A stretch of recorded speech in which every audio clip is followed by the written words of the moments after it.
Good afternoon, class. What I wanted to do this afternoon is take you guys through the formal definition of calculating the work done by some force in moving some particle along some curve restricted to the xy plane. Okay, so mathematically that's this definition down here.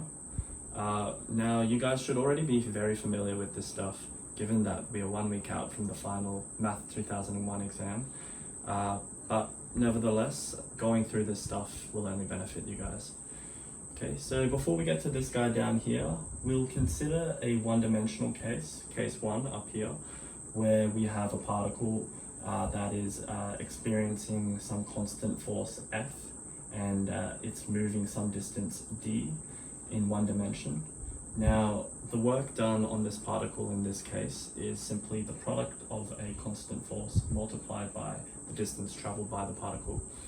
Okay, now note, because we're in one dimension, the force in this case is only ever going to be tangential to the distance that the particle is traveling.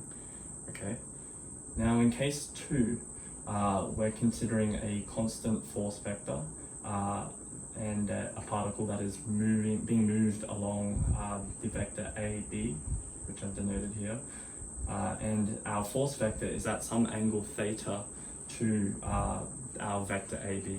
Okay. Now, to calculate the work done in this case, we want to find the component of our force vector that's tangential to the direction we're traveling. So it's in the same direction that we're traveling, just as we had up here, okay? Now to do that, well, with some simple trigonometry, we can see that the component of our force vector tangential to the direction that we're traveling in is the magnitude of F multiplied by cos theta.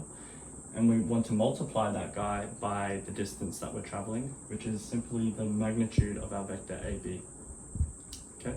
Now, this expression here is nothing more than the dot product of our force vector dotted with our AB vector. Okay. So that's the two-dimensional case. What we want to do now for our final formal definition is we want to draw on some of the knowledge that we've laid out here.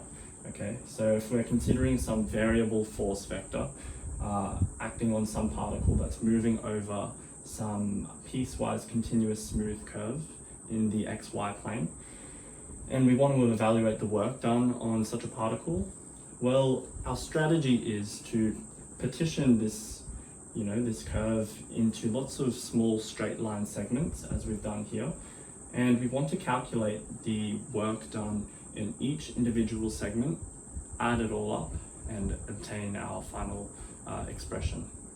Now, to do that, what we want to do is, notice in these cases we had a constant force, okay, and we were able to calculate the work done. So we want to be able to do that.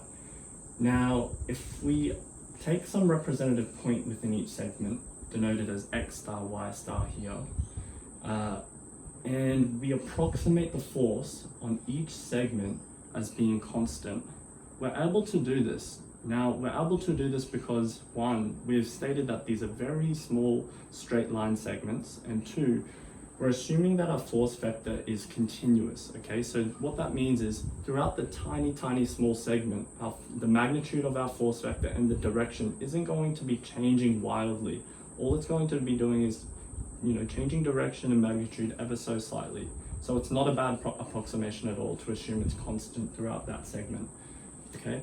Now, the work done in one segment is simply the force vector, which we're approximating as constant, evaluated at our representative point, taking the dot product of that with a unit tangent vector directed tangent to our curve, okay, multiplied by the distance of each individual straight line segment, delta S, okay, which I've got here, that big expression. That's the work done over one tiny small straight line segment.